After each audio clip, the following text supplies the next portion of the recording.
How to change your weight on Google Fit app. Hey everyone, welcome back to the channel. In today's tutorial, I'm going to show you guys how to easily change your weight on the Google Fit app. But before we get started, don't forget to hit the like button down below and subscribe to the channel.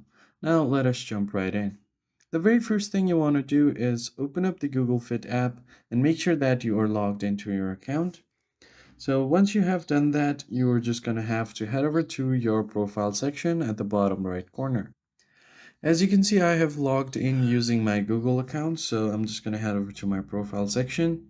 And here you will find your activity goal, like your step counts, your goal, and then your hard points goal.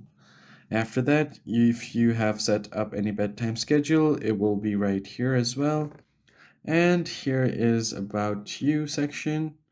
It will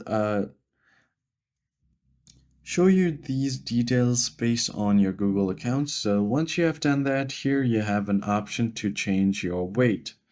So if you have weighed in recently and want to update the weight, then you can do that from here. You can also choose the unit of measurement. Right now it's on kilograms, and if you want to change it to pounds, you can do that as well. And if you want to change it to stones, you can do that as well. I'm just going to leave it on kilograms and change it right here. So just tap on OK and you're good to go. I hope you found the tutorial helpful. I'll catch you guys on the next one.